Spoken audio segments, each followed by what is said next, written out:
మనకొచ్చే అన్ని రకాల ఆరోగ్య సమస్యల్ని ఆయుర్వేద భాషలో 3 రకాలుగా డివైడ్ చేశారండి. వాత, పిత్త, కఫ దోషాలని అంటారు. మనం ఫుడ్ తీసుకున్నాక అది స్టమక్‌లోకెళ్తుంది. అక్కడేందంటే డైజెషన్ జ్యూస్ అనేది ఫుడ్‌ని లిక్విడ్ ఫార్మ్‌లోకి కన్వర్ట్ చేస్తది. ఇలా లిక్విడ్ ఫార్మ్‌లో కన్వర్ట్ అయిన ఫుడ్ స్మాల్ ఇంటెస్టైన్‌లోకెళ్తుంది. అక్కడేందంటే న్యూట్రియంట్స్‌ని, ఎనర్జీని స్మాల్ ఇంటెస్టైన్ అనేది అబ్జర్వ్ చేస్తది. ఎనర్జీని అబ్జర్వ్ చేస్తది. అలా ఎనర్జీని అబ్జర్వ్ చేయంగా వేస్ట్ అయిన ఫుడ్‌ని లార్జ్ ఇంటెస్టైన్‌కి పంపిస్తది. సో, ఇలా డైజెషన్ అనేది సరిగ్గా కాకున్నా, ఫుడ్ అబ్జర్వేషన్ అనేది సరిగ్గా కాకున్నా, లేదంటే వేస్ట్ అనేది టైమ్ టు టైమ్ ఎగ్జిట్ కాకున్నా కూడా అది అనారోగ్య సమస్యకు మూల కారణమవుతుంది.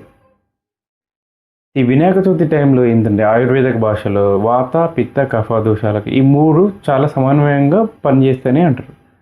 అంటే ఇంటర్నల్ కమ్యూనికేషన్ చాలా బాగుంటుందని ఆయుర్వేద పరంగా చెప్తూ ఉంటారు.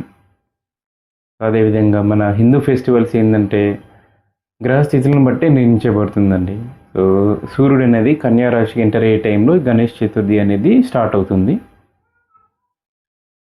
సో, మనకు తెలుసు మన ప్రపంచంలో ఉన్న ఫ్లూయిడ్స్ అన్నిటిని చంద్రుడు అనేది కంట్రోల్ చేస్తూ ఉంటాడు. సో, మీరు గమనిస్తే అమావాస్య రోజు సముద్రంలో అలలు ఎక్కువగా వస్తూ ఉంటాయి.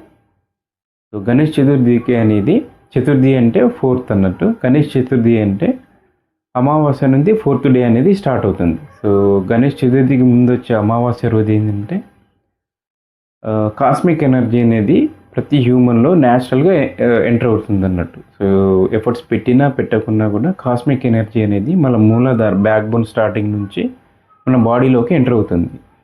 ఇది బాడీలో సెటిల్ కావడానికి 4 డేస్ పడుతుంది అన్నట్టు. ఈ ఫోర్త్ డే నుంచి అందుకే గణేష్ చతుర్థి అనేది సెలబ్రేట్ చేస్తారు.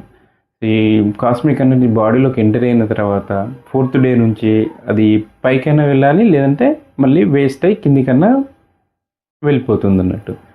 అందుకే ఫోర్త్ డే నుంచి గణేష్ చతుర్థి అనేది 11 డేస్ జరుపుకుంటారు. మళ్ళీ వచ్చే పౌర్ణమి వరకు ఈ సెలబ్రేషన్స్ అనేవి జరుగుతూ ఉంటుంది. ఈ 11 రోజులు ఏంటంటే నిష్టగా పనిచేసి మంచి కార్యాలు చేస్తే ఏంటంటే ఈ కాస్మిక్ మన బాడీలో ఇంటర్నల్ కమ్యూనికేషన్ బాగుంటుందని చెప్పుకున్నాం కదా. సో, ఎనర్జీ అనేది అప్వర్డ్ అనేది ట్రావెల్ చేస్తుంది. ఎవరికైనా ఏదైనా ఏరియాలో ఇంట్రెస్ట్ ఉన్నా, ఏదైనా కొత్తగా స్టార్ట్ చేయాలనుకున్నా ఈ 11 డేస్లో కంపల్సరీ స్టార్ట్ చేయండి. విజ్ఞానాన్ని తొలగి మీకు విజయం అనేది తప్పకుండా వరిస్తుంది. అలాగే ఈసారి వచ్చే 11th డే రోజు గ్రహణం అనేది వస్తుందని ముందుగానే నిమజ్జనం చేస్తున్నారు. బట్ ఈసారి వచ్చే 11th డే మాత్రం చాలా స్పెషల్ అండి.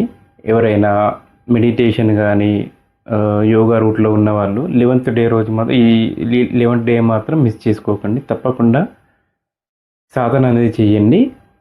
మంచి రిజల్ట్ ఉంటుంది.